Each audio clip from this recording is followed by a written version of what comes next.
So if I go back, as Jane will recall, to the pre-merger days, we had internally, we had all sorts of reasons why we wanted to merge economies, coordination, all sorts of things. But when we went out to the membership, what the membership said was that the motivation for merger that best resonated with the membership was to give a unified profession a much stronger voice, to be part of those big conversations. And I recall a then member of Faculty Council who had moved into government saying that the Department of Work and Pensions had a priority list, or a kind of a list of those who it listened to, and the Institute and Faculty of Actuaries sat on a lower priority than the Royal British Legion on pensions matters.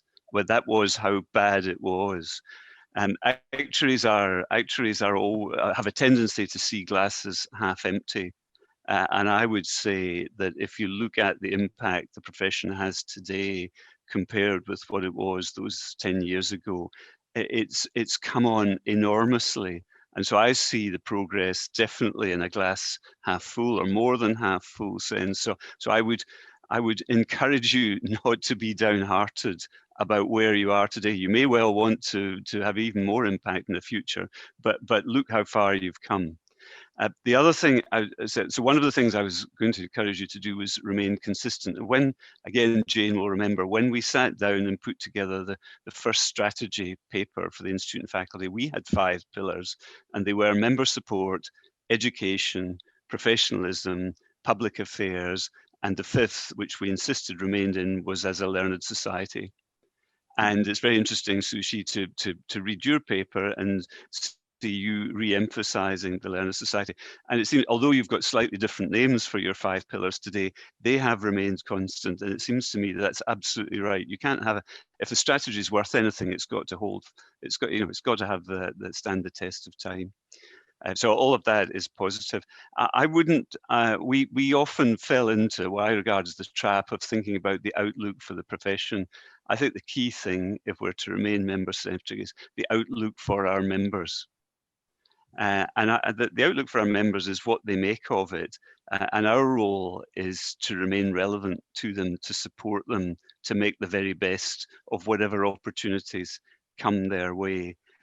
We have been quite successful. The reason I was a minute late was I was listening in to a young actuary who started a climate change investment company. He's an example of the broad church that we've become, but that's a challenge for the executive and for the volunteers, because there's no longer nice, easy, big pots of actuaries who are all homogeneous. You've now got a broad church. So the personalization of the support to our membership is, I think, the thing that the profession can do to most improve the outlook for actuaries. What would I change or do less? You're doing the same as we did 10, 11 years ago. You're not prioritizing, so you're trying to do far too much. Actuaries always do, start initiatives and never finish them. In the terms of, Suee, to your point in your most recent piece about thought leadership, this is a personal view, but I would much rather see the IFoA's budget for research go to supplement the efforts of our own members who are thought leaders, rather than into some dry, possibly irrelevant piece of academic research. I think we could get more out of more for our money by using it to provide support to our own members in thought leadership. That's my list. So actually, I'd thought about the challenge you posed, Louise. So I very much sense there's change afoot. I see quite a lot of energy and enthusiasm, particularly around the whole COVID and climate change debate, which I think is really, really good. But it's interesting because I'm aware of all of that. And I asked, David, who my husband, who you know, is also an actuary of the same number of years standing as me. and it's still a lot of that's not visible to him. So again, the challenge is, how do we engage with everyone, as it isn't visible to everyone, and that word that Ronnie used about remaining relevant for them, and getting them to tune in, so that when Chieh does his updates, or the presidential sort of town hall, they want to join in because they know they're going to hear something really, really useful. So how do we, I think the work that Stuart MacDonald has done, again, looking at the positive about what we've achieved. I mean, 10 years ago, that would have been unheard of, that we would have someone like Stuart there.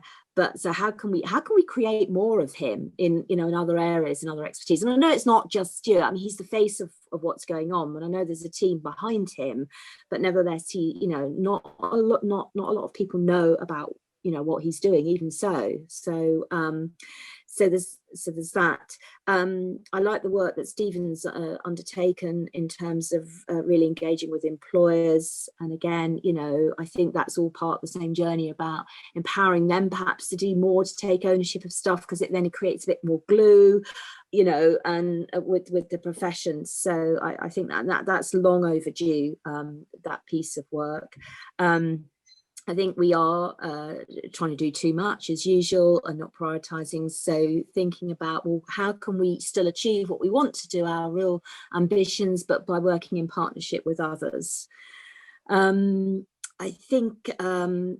think we have got a public duty to inform, I think, and it's crying out for that more than ever, with lots of fake news and myths, and also, so there's a real need for actuarial insights, not only in relation to all the COVID stuff, but again, poverty and long-term care. We've been struggling with some of those issues for such a long time, and we just, not achieved change. So I suppose the challenge is, do we have to get a bit more political to make a difference? That's not somewhere we've gone, but that's the challenge. And finally, I just so hope we can be masters of our destiny on the regulatory front. We've been struggling with this for 10 years, and we've still got some way to go on that.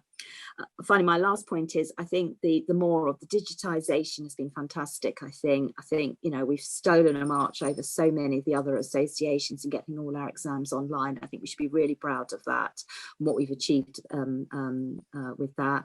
And then just using that I've been on some seminars where there's been people across the world listening in, huge numbers. I think that's fantastic for our members, and knowing that you're part of this worldwide sort of audience listening in. So let's think very thoughtfully about our cost model and not put, big charges onto some of that stuff.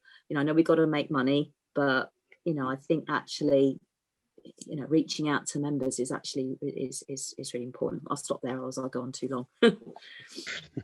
Jane, your headings can form a strategy paper. but I pick up 5 words, and I put about visibility and publicity, engagement, public duty and political, digitization and operating model. And they're very big topics. And I think that for Ronnie, it was about actually our impact has been quite good over the last 10 years, which I share. I agree with you. When I speak to people like the older president, actually Paul Taunton said, actually we're not doing too badly, but we should continue pushing. That's what he told me. Prioritization, which is Ronnie's advice to us, and the one on thought leadership, which certainly I agree wholeheartedly, not the academic one, but our members. So we got 8 topics now. Okay, so thanks, Chieh. It gets more difficult to say anything and not repeat the more people you follow. So I would say that I've agreed with pretty much everything that's been said so far. The slight angle that I would take is I think that the IFoA needs to encourage people to step outside their comfort zones and to do things that are sort of non-traditional. But I think there's only so much you can do on that. I don't think you can just push. I think you need actuaries to pull. I think actuaries need to want to step outside their comfort zone. And one of the things that I tried to do was to encourage people to do that before if you like, the crisis hits. If we don't need defined benefit or with profits actuaries at some stage in the future, in pretty much the way that I think Australia found some years ago, these clever actuaries don't just suddenly discover that they're unemployable. They go off and find something else to do. But what I try to do is to encourage people to think that way before the crisis hits and actually go off and do things. But if people won't do that because we're busy and it's easy to get a job within your existing area of sphere of expertise and excellence, people are not going to find that an easy thing to do. So I think it's difficult for the IFoA to say, look, we've got actuaries, or we can have actuaries in all these different fields and we can add value. If you don't actually have actuaries pulling in that direction and saying, I'm in that area and I'm enjoying it and I'm doing that. So my linked point to that would be around education. I think we need to ensure that we don't spend too much of our time in educating actuaries to be good at what we have all done in the past, and we must make sure that we give them that open ability to use their actuarial skills in lots of different areas. I've long wondered whether the ideal qualification route would be something like an associateship and not go to fellowship and an MBA or something equivalent, and whether that would actually produce a more rounded individual with actuarial knowledge and background and ability to go and do things other than what our sort of fellowship specialist exams perhaps teach and encourage and educate people in.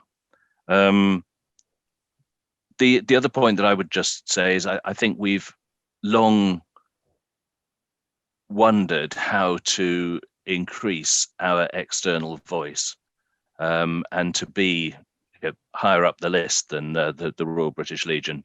I don't know whether we feel we are getting there or whether we feel that that's still a mountain that we have to climb.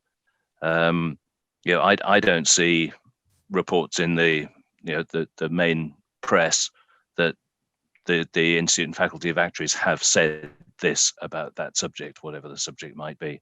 So I think there's more that we can do there.